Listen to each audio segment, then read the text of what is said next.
This channel does not promote any violence, harmful, or illegal activities. All content provided by this channel is meant for an educational and information purpose only. নমস্কার, আপনারা দেখছেন আর plus news. আপনাদের সঙ্গে রয়েছে আমি স্মৃতি। আপনার কি কিডনির রোগের সমস্যা দেখা দিয়েছে? বারবার প্রস্রাব, ঘন ঘন প্রস্রাব যেতে হচ্ছে, প্রস্রাব আটকে রাখতে পারছেন না, জীবনে কাজের চাপ থেকে শুরু করে ইঁদুর দৌড় যত বাড়ছে, রোগ জ্বালার সমস্যাও তত বাড়ছে। তার মধ্যে অন্যতম একটি কিডনি। তবে শুরুতেই কিন্তু যদি এর ট্রিটমেন্ট না হয়, ভয়াবহ আকার নিতে পারে। অনেকে সর্বশান্ত হয়েছেন, অনেকে হতাশ হয়ে গেছেন বহু প্যাথিতে চিকিৎসা করে। এবার কি ভরসা হোমিওপ্যাথি? আমি নয়, কি বলছেন শহরের এই মুহূর্তে সবথেকে বিখ্যাত এবং কিংবদন্তি চিকিৎসক ডাক্তার প্রকাশ মল্লিক। আমাদের স্টুডিওতে রয়েছেন তিনি সবটা আপনাদের জানিয়ে দেবেন। আর অবশ্যই ফোন করুন আপনারা। স্যার, প্রথমে আপনাকে স্বাগত। নমস্কার। আমাদের এই অনুষ্ঠান ডাক্তার প্রকাশ মল্লিক লাইভে। স্যার, কিডনির সমস্যাই শুধু নয়, আমরা জানি যে আমাদের জীবনের যত চাপ বাড়ছে, যত ইঁদুর দৌড় বাড়ছে, সমস্যাও বাড়ছে। কিডনি রোগের প্রধান সিমটমসগুলো কি কি উপসর্গ দেখে মানুষ বুঝবে?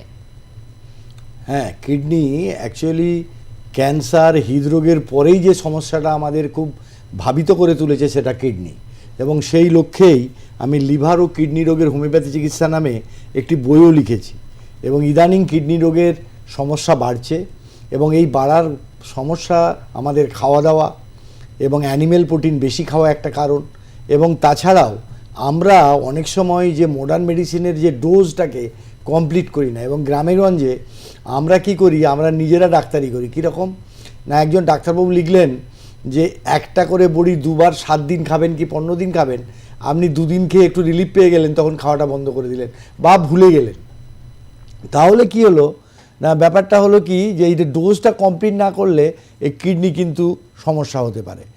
আর আরেকটা যে ব্যাপার, আমরা জলটা কম খাই, যদিও এখন বিভিন্ন ট্রেন্ডে জল খাওয়ার ব্যাপারটা বলছে, কিন্তু এই জল খাওয়াটা নিয়েও আমরা কিন্তু জলটা কখন খাই না, যদি পিপাসা পাই তবে খাবো, কিন্তু তাছাড়াও আমরা যদি রোদ্দুরে যাই তখন জলের পরিমাণটা বাড়াতে হবে। আর অনেক সময় জল খেলেই যে খুব ভালো থাকবে তা নয়, আমরা 3 থেকে 4 লিটার জল খাওয়া উচিত, কিন্তু আপনি যদি খুব বেশি খান তাহলেও কিন্তু কিডনির সমস্যা হতে পারে।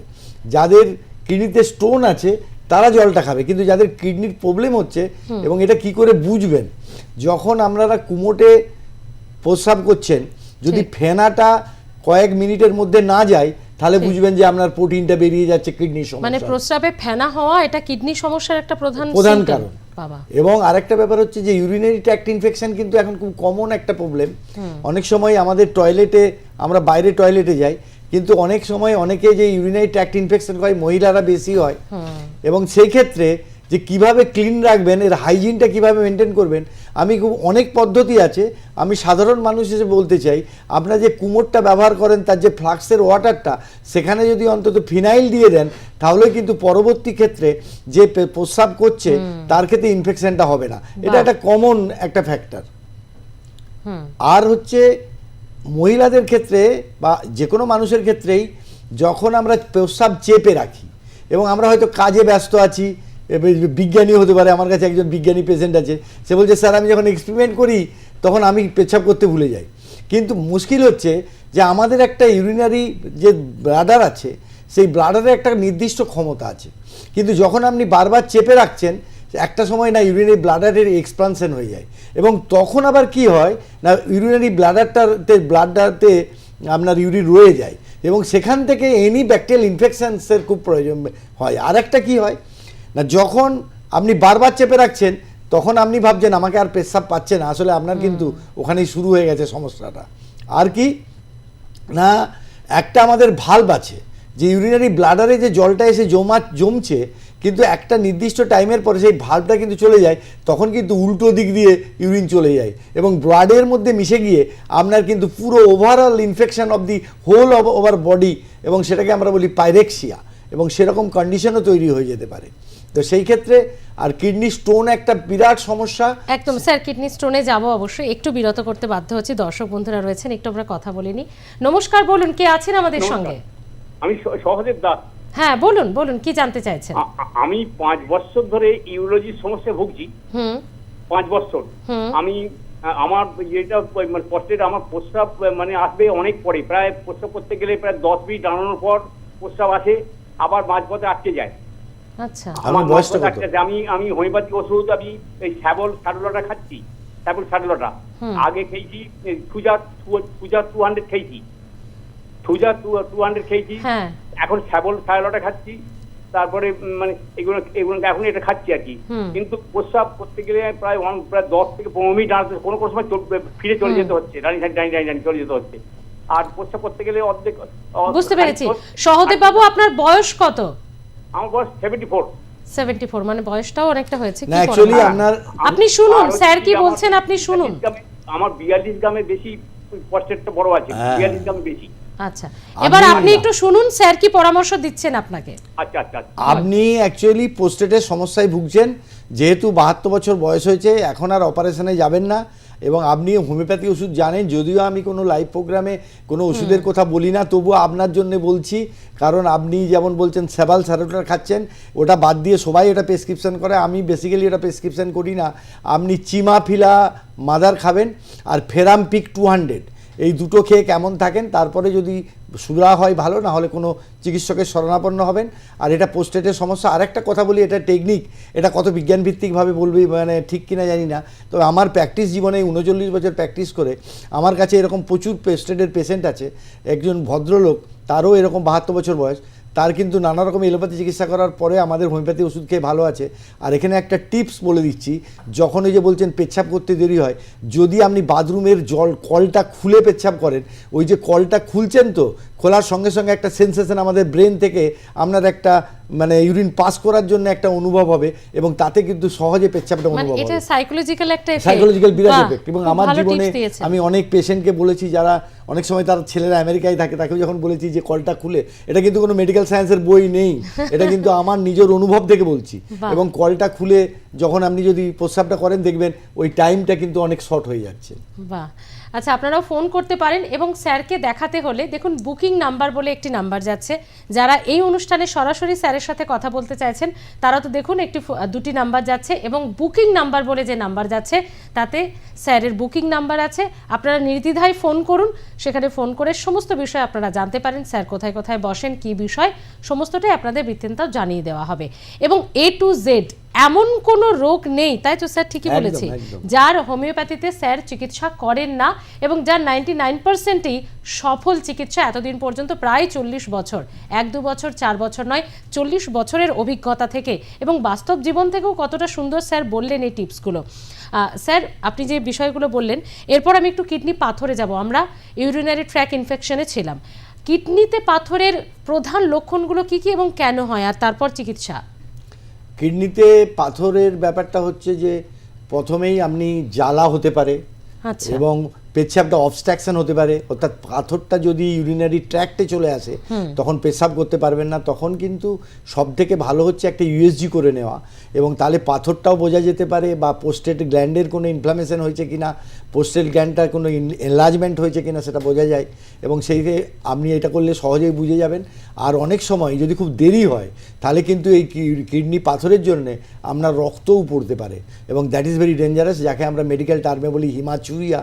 এবং এই রক্ত পড়াটা কিডনি পাথরের জন্যও যেমন হতে পারে, আবার ক্যান্সারের শুরুর জন্য হতে পারে। তাই সেখানে কিন্তু পরীক্ষা ইউরিনারি কালচার করে নেওয়া উচিত, এবং সেখানে কোনো অ্যান্টিব্যাকটেরিয়াল কোনো কিছু আছে কিনা, ব্যাকটেরিয়া আছে কিনা। এবং হোমিওপ্যাথি আমরা জ্বালা পোড়ার উপরে নির্ভর করে আমরা কিন্তু এই সমস্যার সমাধান সহজে করে দিতে পারি। আমাদের প্রচুর ওষুধ আছে সবসময়। তবে বলবো যে জলটা কিন্তু আপনাকে খেতে হবে, এবং জলটা 1.5 লিটার, মানে একজনের যত বডি ওয়েট তার সেই বডি ওয়েটের সঙ্গে 40 মিলিলিটার জল খেতে হবে। এবং সেটা হলে তার মানে যদি 60 বছরের একজন মানুষ হন, 60 কেজি ওজনের যদি মানুষ হন, তাহলে তাকে প্রায় 2.5 থেকে 3 লিটার জল খেতে হবে। এটা কিন্তু ভাবতেই হবে। আর যদি মানে অ্যাকচুয়ালি কিডনি যদি এফেক্ট হয়ে যায়, এবং সেই কিডনি যদি এফেক্ট হয়ে যায় তার কারণ হচ্ছে কোনো ইনজুরি থেকে, কোনো অ্যাক্সিডেন্টের কারণে যদি কিডনির সেল নষ্ট হয়ে যায়, তার জন্যও কিন্তু হতে পারে।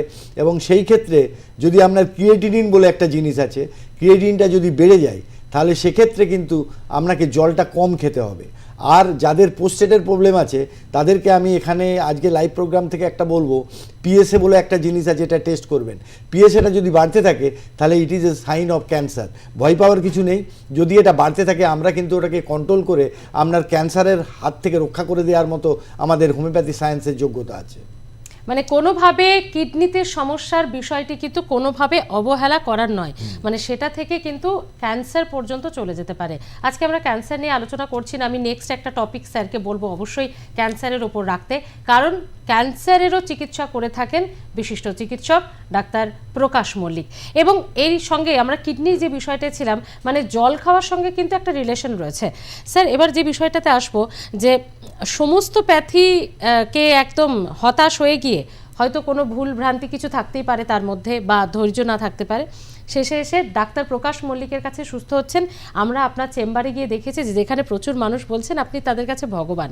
তো এই জায়গাটা কিভাবে তৈরি করলেন, মানে দীর্ঘ 40 বছর এই জায়গার অ্যাচিভমেন্টটা, সেটা কিডনি রোগের ক্ষেত্রেও সফলতার রেট, এই সমস্ত বিষয়গুলো একটু জানবো। অ্যাকচুয়ালি আমি একটা তো আমার নিজস্ব ধারায় চিকিৎসা করি, এবং সেই ধারাটা হচ্ছে মল্লিক মেথড। এবং অ্যাজ ফর ইনস্ট্যান্সেস বলি, সম্প্রতি একটি গবেষণাতে জানা গেছে মানে কত গভীরভাবে ভাবলে একজন চিকিৎসক একজন রুগীকে সেবা দিতে পারেন।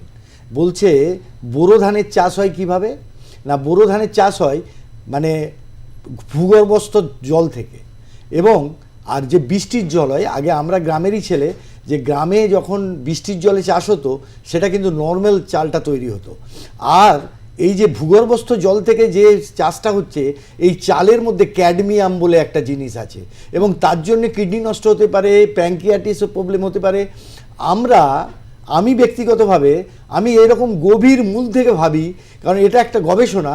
আমরা সেই সব পেশেন্টকে অন্য সমস্ত প্যাথিতে যখন ফেল করে যাচ্ছে, ইভিন আমার প্যাথিতেও নির্দিষ্ট মাত্রায় ওষুধ দিয়ে যখন ফেল করে যাচ্ছে, আমি ক্যাডমিয়াম সাল্ফ দিয়ে এই সব সমস্যাগুলো সমাধান করি।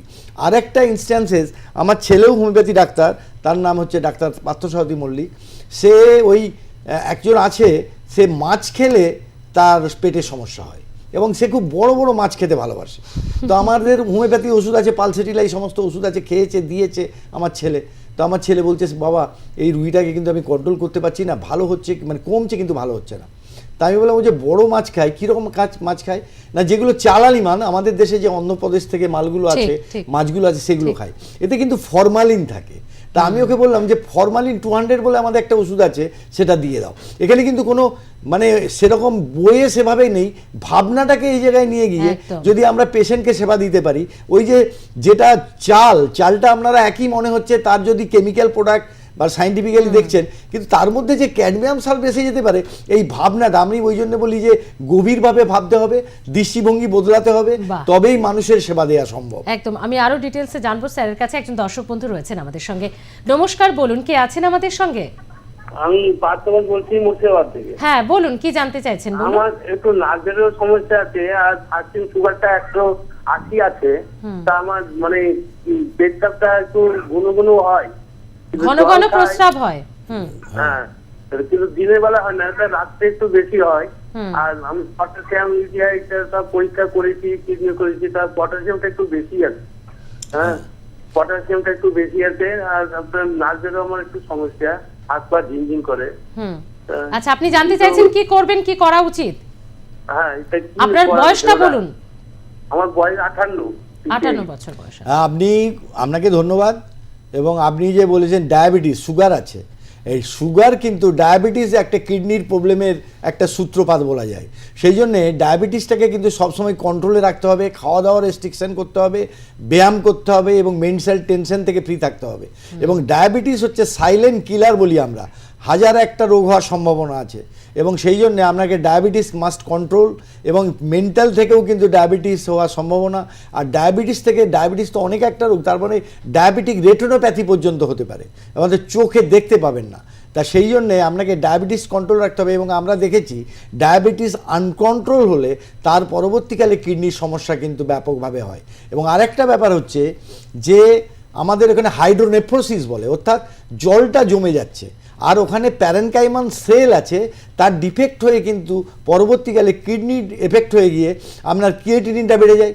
আর কিডনির মধ্যে ইরিথ্রোপোয়েটিন বলে একটা হরমোন থাকে, সেটা কিন্তু ব্লাড তৈরি করতে সহযোগিতা করে। কিন্তু যখনই কিডনি এফেক্ট হয়ে যাচ্ছে, ইরিথ্রোপোয়েটিন হরমোনটা ডিসব্যালেন্স হয়ে গিয়ে আপনার কিন্তু হিমোগ্লোবিনটা কমিয়ে দেয়। আমরা যে সমস্ত রুগী পাই, আমাদের কাছে তো লেটেস্ট যে সব রুগীগুলো আসে, তার কারণ আজকের এই লাইফটা বোধহয় অনেকটা সুবিধা করবে। কারণ আমার কাছে কিডনির পেশেন্ট যখন আসে, সে যখন ভালো আছে তখন বলছে স্যার আমরা জানতামই না যে কিডনির ট্রিটমেন্ট হোমিওপ্যাথিতে সম্ভব। যেটা প্রথম থেকে এলে তো খুবই সুবিধা হয়, আর শেষের দিকে এলেও আমরা যে কিডনির এই যে ইরিথ্রোপোয়েটিন হরমোন, সেটা যখন ডিসব্যালেন্স হয়েছে হিমোগ্লোবিনটা কমে যায়। কিডনির পেশেন্টের ক্রিয়েটিনিন বাড়ে, সাইমনটেনাসলি তার কিন্তু হিমোগ্লোবিনটা কমে যায়। আর একটা জিনিস আছে ইউরিয়াটাও বেড়ে যায়। আমরা এটাকে কন্ট্রোল করে দিতে পারি, এবং এলোপ্যাথিক পয়েন্ট অফ ভিউ একটা সময় তাকে হিমোগ্লোবিনটা বাড়ানোর জন্য ইঞ্জেকশন করা হয়, কিন্তু সেই ইঞ্জেকশনটা একটা টাইমে ফেটিক হয়ে যায়।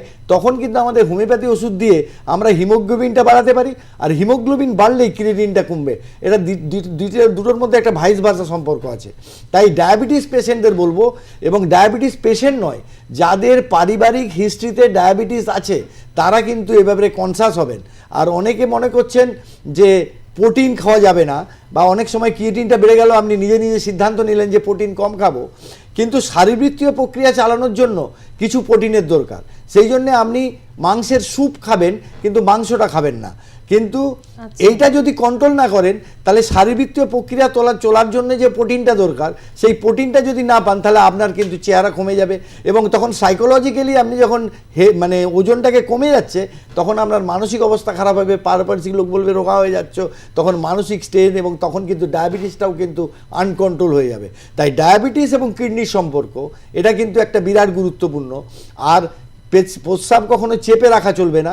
আর মহিলারা কিন্তু এই কিডনির সমস্যায় বেশি ভোগার সম্ভাবনা, বা ইউরিনারি ট্র্যাক্ট ইনফেকশনের হওয়ার সম্ভাবনা, তার কারণ মহিলাদের যে আমাদের এনাল ক্যান্সার, এনাল যে অরিফিস, এবং তার সঙ্গে যে জেনিটাল বা যেখানে মূত্রস্থানটা কাছাকাছি, যার জন্য every chance of infection of bacteria.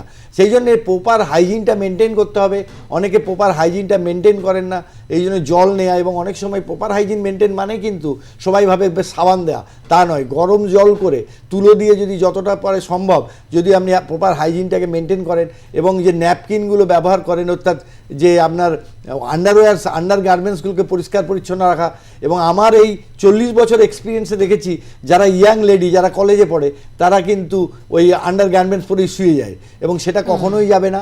এবং সবসময় সুতির বস্ত্র পরিধান আন্ডার গার্মেন্টস হলে খুব ভালো হয়, এবং প্রত্যেক দিন সেটাকে পরিষ্কার করতে হবে, কোনো দিন কোনো কম্প্রোমাইজ করা যাবে না। এবং এবং যে সমস্ত আন্ডার গার্মেন্টসগুলোকেও যদি প্রপারভাবে স্যানিটাইজেশন করা যায়, তাহলেও কিন্তু কিডনি স্টোন, নাহলে এভরি চান্স হবে ইনফেকশন হবে ইউটিআই, এবং ইউটিআই হওয়ার কারণেই কিন্তু পরবর্তীকালে সেটা কিন্তু ক্যান্সার। আমি বারবার বলছি, এই জন্যে এখন ক্যান্সারের প্রাদুর্ভাব অনেক বেড়েছে। আমাদের কাছে প্রতিদিন ডে টু ডে 10 থেকে 20টা আমরা মেল এবং ফিমেল ক্যান্সারের পেশেন্ট পাই। এবং আজ থেকে যদি আমরা এটাকে নিয়ে ভাবি, তাহলে কিন্তু ভবিষ্যতে এই কিডনির প্রবলেমের হাত থেকে আমরা রক্ষা পাবো। আর কিডনির ব্যথা হলে অনেক সময় পেছন দিকে ব্যথা হয়, এবং সেই পিঠে ব্যথা হয়। এবং পিঠে ব্যথা হলে মানেই ভাববেন না যে কিডনি হচ্ছে। অনেক সময় আপনি কোনো পড়ে গেছেন, আপনার কোনো ওখানে ভার্টিব্রাতে কোনো প্রবলেম হয়েছে, অবশ্যই এক্সরে করে নেবেন, আর সেখানে ইউরিন কালচার করে নিতে পারলে খুব ভালো হয়। এবং ক্রিয়েটিনিন সহজেই করা যায়। আর পোস্টেট হলে পিএসএ আমাদের বলতে পারে, আর ইউএসজি কিন্তু এই সমস্যার সমাধান করে দিতে পারে। এবং আর একটা ব্যাপার হচ্ছে, স্যার আসবো, একটু বিরত করছি, দর্শক বন্ধুরা অনেকে আছেন আমাদের সঙ্গে, একটু কথা বলে নি। নমস্কার, বলুন কে আছেন আমাদের সঙ্গে? হ্যালো, হ্যাঁ শোনা যাচ্ছে, বলুন দাদা। আমার একটু হজমের মানে প্রবলেম আছে। আমি খেলে 2-3 ঘন্টা অনেক সময় বেশি লেগে হজম হয়, হজমটা হতে চাচ্ছে না, এটাই প্রবলেম আমার। বয়স কত? আপনার বয়স কত? আমার বয়স 72। আপনার হজমের সমস্যা আছে, মানে আপনি খাওয়া দাওয়াটা একটু চিবিয়ে চিবিয়ে খাবেন, আপনি বোধহয় তাড়াতাড়ি খান। আর আপনি কখনোই কিন্তু সময় দিয়ে খাবেন, আর খাওয়ার সময় জল খাবেন না। জলটা খেতে বসবেন, তাহলেই আপনার হজমটা হবে। আর যখনই পটি না হবে, আমাদের আসলে মুশকিল হচ্ছে, আমরা কি করি যে খাবার 10টায় খাই, খিদে পাক বা না পাই খেতেই হবে, রাত্রিবেলা 10টায় খাই খেতেই হবে, কিন্তু যদি পটি পরিষ্কার যদি না হয়, তাহলে কম করে খাবেন। আসলে এই জিনিসটা যদি ক্লিয়ার না হয়, ওয়েস্ট প্রোডাক্টটা যদি বের না হয়, তারপরেও যদি খাবারটা আপনি হ্যাবিচুয়ালি দিতে থাকেন, তাহলে কিন্তু সেখানটা এক্সেসিভ হয়ে গিয়ে খাবারটা জারিত না হয়ে হজম হতে দেরি হয়। আর অবশ্যই আপনার যদি কোনো সমস্যা থাকে, যদি আপনার অম্বল হয়, রিফ্ল্যাক্স হয়, তার জন্য যদি হোমিওপ্যাথি চিকিৎসা গ্রহণ করেন এবং চিকিৎসকের পরামর্শ নেন, তাহলে হজমের সমস্যা চলে যাবে। আর হজমের সমস্যা এখন আমাদের সকলেই আছে। এ ব্যাপারে বলতে পারি যে রাত্রিবেলা যখন আপনি ঘুমাতে যাবেন, খাওয়ার পরে 1 ঘন্টা পরে ঘুমাতে যাবেন, তাহলেই হজমটা সহজে হবে। আসলে আমরা খেয়ে দিয়ে কী করি, শুয়ে পড়ি, তখন আমাদের যে মেটাবলিক ফ্যাক্টরটা হয় না বলে আমাদের হজমের সম্ভাবনা মানে খারাপ হয় অবস্থাটা। ঠিকই। স্যার, আরেকটা বিষয় একটু জানার চেষ্টা করব আপনার কাছে, যে আমরা কিডনি সংক্রান্ত বিষয় বলছিলাম, এমন অনেক রোগীরা রয়েছে যারা কিন্তু আমরা জানি যে প্রচুর পেন কিলার তাদের খেতে হয় বিভিন্ন কারণে। আবার অনেকে সামান্য একটু মাথা ব্যথা করছে, একটু দাঁতে ব্যথা করছে, গায়ে হাত পা ব্যথা করছে, টপাটপ পেন কিলার খেয়ে নিল, মানে সেলফ মেডিকেশন করলো। এটা কতটা কিডনির জন্য এটা স্যার তো খারাপ? একটা আপনি খুব গুরুত্বপূর্ণ প্রশ্ন করেছেন, এর জন্য আপনাকে ধন্যবাদ। যে অ্যাকচুয়ালি পেন কিলার খাওয়াটাই হচ্ছে কিডনি নষ্টের একটা one of the best cause বলে এখনো পর্যন্ত বিজ্ঞানীরা জানিয়েছেন।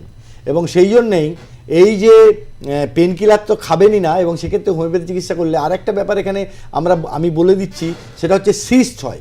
সিস্ট কিন্তু কখনো ট্রিটমেন্ট এলোপ্যাথিতে নেই, অপারেশন করা যায় না। সেক্ষেত্রে হোমিওপ্যাথি কিন্তু আমরা ইউরিনারি মানে কিডনি সিস্টের ক্ষেত্রে আমাদের খুব গুড রেজাল্ট, এবং সেক্ষেত্রে যেমন পাথরের ক্ষেত্রে, কিডনি প্রবলেমের ক্ষেত্রে এবং সিস্টের ক্ষেত্রেও খুব ভালো রেজাল্ট। এবং অবশ্যই জল পান করতে হবে, কতটা জল পান করবেন সেটা ডাক্তারবাবুর পরামর্শ অনুযায়ী করবেন। ঠিক। একজন দর্শক বন্ধু আছেন, বলুন কে আছেন আমাদের সঙ্গে? আমার ইউরিনে অ্যালবুমিন খুব বেশি বেরোচ্ছে, পরিমাণটা খুব বেশি। তপন বাবু, আপনার বয়স বলুন আগে। 58। 58। কি সমস্যা হচ্ছে এবার বলুন। আপনার অ্যালবুমিনটা বেরিয়ে যাচ্ছে, প্রোটিনটা বেরিয়ে যাচ্ছে, এবং এটা আপনি ইউরিনে একটা কালচার করবেন, কোনো ব্যাকটেরিয়াল ইনফেকশন আছে কি জেনে আমরা যদি চিকিৎসা করি, হোমিওপ্যাথি ডাক্তারের শরণাপন্ন হন, এই সমস্যার সমাধান আমরা সহজেই হয়ে যাবে, এ বিষয়ে কোনো সন্দেহ নেই। আরেকটা ব্যাপার হচ্ছে যে অনেক সময় প্রস্রাবের দ্বারে অনেক সময় চুলকানি হয়, এবং সেটাই কিন্তু ফার্স্ট সিমটমস অফ ডায়াবেটিস, এটাও কিন্তু ভাবতে হবে। এবং তখনই কিন্তু ডায়াবেটিসের পরীক্ষা নিরীক্ষা এবং চিকিৎসকের শরণাপন্ন হওয়া উচিত। কিন্তু আপনারা নিজেরাই ভাববেন না কোনো মলম লাগিয়ে ভালো হয়ে যাবে, কিন্তু সেটাও কিন্তু এই যে ইউরিনারি ট্র্যাক্ট মহিলা এবং পুরুষ দুজনেরই হতে পারে, এবং সেক্ষেত্রে এটা একটা সাইন অফ কিডনি ইনফেকশন বলতে পারা যায়। বাবা, মানে আমরা অনেক কিছুই আজকে এই ছোট্ট একটি অনুষ্ঠানে, কম সময়ের একটি অনুষ্ঠানে জানলাম। পুরোটা জানা তো একেবারেই সম্ভব নয়, তার জন্য স্যারের সাথে যোগাযোগ করতে হবে। যে কোনো ধরনের রোগ, যে কোনো A to Z, যেখানে আপনারা সমস্ত কিছু করে তারপর হতাশ হয়েছেন, আপনাদের জন্য ভরসার জায়গা ডক্টর প্রকাশ মল্লিক, জীবন্ত কিংবদন্তি চিকিৎসক এবং আন্তর্জাতিক খ্যাতিসম্পন্ন ওয়ার্ল্ড ফেডারেশন অফ হোমিওপ্যাথির প্রেসিডেন্ট। তিনি রয়েছেন আমাদের সঙ্গে। বুকিং নাম্বার আমাদের স্ক্রিনে যাচ্ছে, চটপট নোট ডাউন করুন, কারণ এই প্রোগ্রাম থেকেই সমস্ত মেডিকেশন সম্ভব নয়। কিন্তু আপনারা যদি চান সুস্থ থাকতে, সমস্ত জায়গায় ঘুরে এসে হতাশ হয়েছেন, প্লিজ একবার ভিজিট করুন, স্যারের কাছে যান। এতটা আত্মবিশ্বাস পাবেন, রোগমুক্তি তো দূরের কথা, এতটা আপনি সেলফ কনফিডেন্স পাবেন স্যারের সাথে কথা বলে, সেটা কথা না বললে বুঝবেন না। তার একটা ছোট্ট হয়তো ট্রেলার আপনারা এই অনুষ্ঠানে দেখলেন।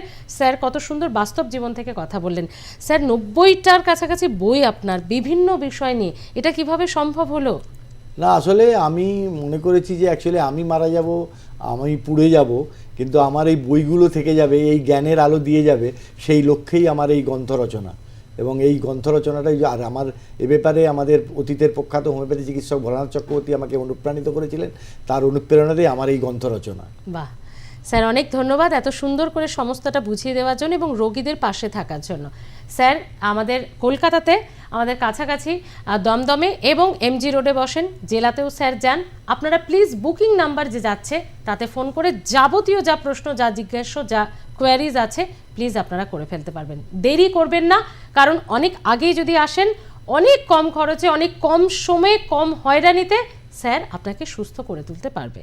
স্যার আপনি ভালো থাকুন। আপনার মতো চিকিৎসক আমাদের সমাজে এই মুহূর্তে খুব প্রয়োজন, রোগীদের খুব প্রয়োজন। আপনারাও ভালো থাকবেন, আর অবশ্যই দেখতে থাকুন R+ নিউজ, সবার আগে সবার পাশে।